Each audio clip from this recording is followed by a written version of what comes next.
ابدال بابا قسط number 25۔ Hotel میں پہنچ کر ناشتے وغیرہ کا بندوبست کیا، پھر میں نے کہا تھوڑی نیند لے لیں تو روزہ مبارکہ پر حاضری دیں گے۔ ساتھی تیار ہو گئے۔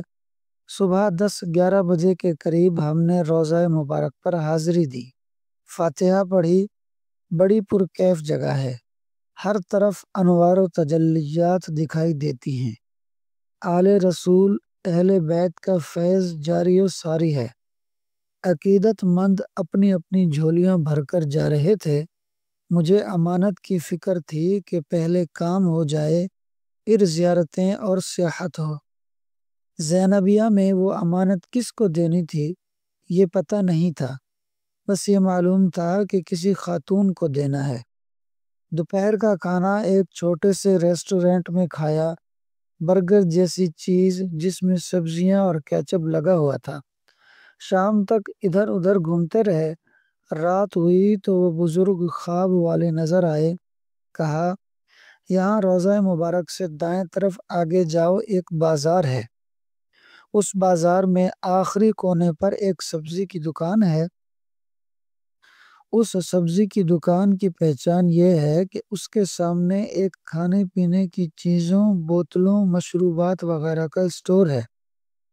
وہاں فاطمہ نام کی ایک خاتون ہوں گی، تم نے یہ دوپٹہ انہیں دینا ہے۔ میں نے کہا، انہیں دینے کی وجہ؟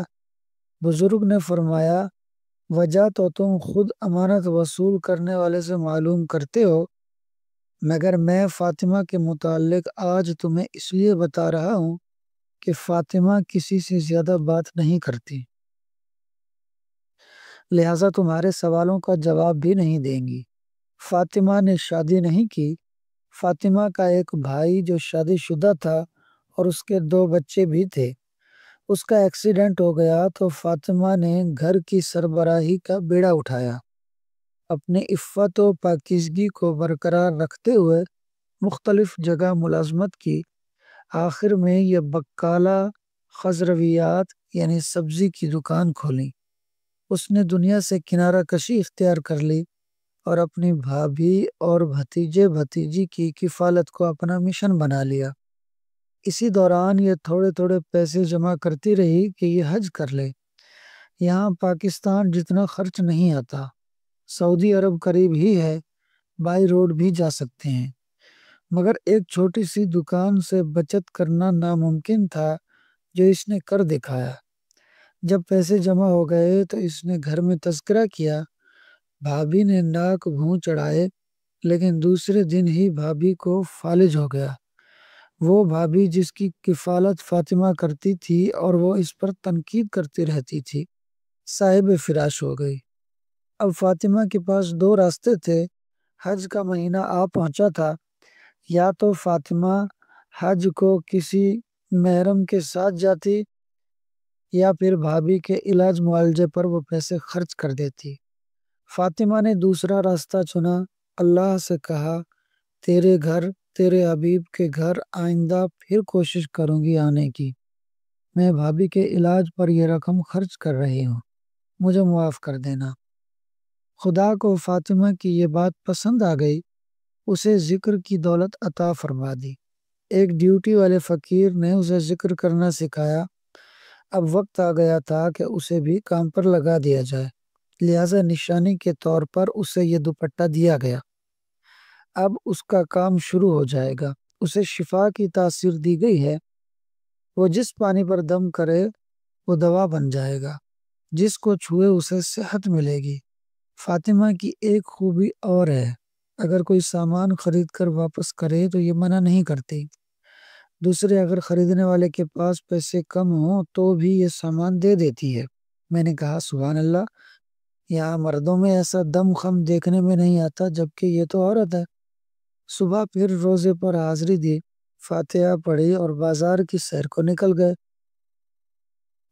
گھومتے گھومتے جب سبزی کی دکان پر پہنچے تو دیکھا ایک نورانی صورت والی خاتون، عمر کوئی 40-45 سال کے قریب، دمشق کے عام باشندوں کی طرح صاف رنگت، سر پر سیاہ اسکارف باندھے، الیکٹرانک اسکیل پر ایک بچے کو کھیرے تول کر دے رہی تھی۔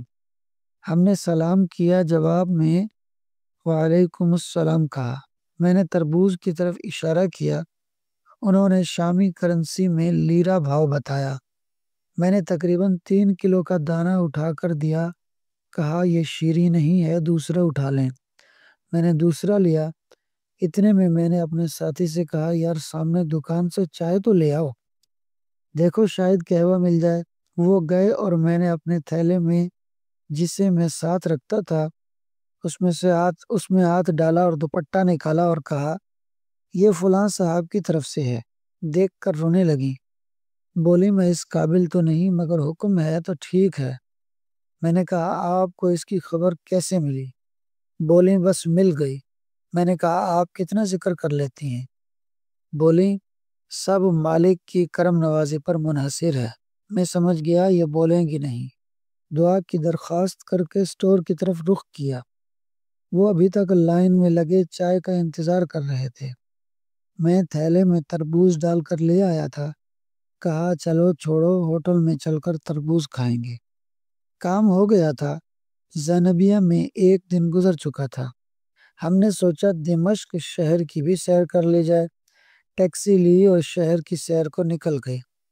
بازار سے گزر کر تنگ و تاریک گلیوں سے ہوتے ہوئے پہلے سیدنا امام حسین رضی اللہ عنہ کی 3 سالہ بیٹی رقیہ رضی اللہ عنہا کے مزار پر حاضری دی، پھر مسجد امیہ کی طرف رخ کیا۔ مسجد کے دروازے سے داخل ہوتے ہی بائیں طرف سلطان صلاح الدین ایوبی کے مزار پر حاضری دی، پھر مسجد کے سینگ سے ہوتے ہوئے مسجد میں داخل ہوئے تو دیکھا کہ مسجد میں کوئی مزار بھی ہے۔ قریب جانے پر پتہ چلا کہ وہ حضرت یحییٰ علیہ السلام کا مزار ہے، جنہیں عیسائی یوحنا کہتے ہیں۔ وہاں حاضری دی، مسجد میں 2 رکعت نفل پڑھ کر یحییٰ علیہ السلام کی روح کو ایصال ثواب کیا۔ مسجد کے ایک حصے میں حضرت امام حسین رضی اللہ عنہ کا سر مبارک دفن ہے۔ مصر میں بھی جامع ازہر کے سامنے مسجد حسین میں ایک جگہ روایت کے مطابق حضرت امام حسین رضی اللہ عنہ کا سر مبارک ہے۔ اصل میں مصر میں سر مبارک اس جگہ لے جا کر رکھا گیا تھا اور تدفین دمشق کی جامع امیہ میں ہے۔ راستے میں ہم نے کھانا کھایا، اب بازار کی طرف چلے۔ پرانے دمشق کے گرد قلعے کی فصیل کئی جگہ سے نظر آتی ہے۔ بڑے دروازے پر پتھر کا یا شاید کانسی کا ایک گھڑ سوار خود پہنے تلوار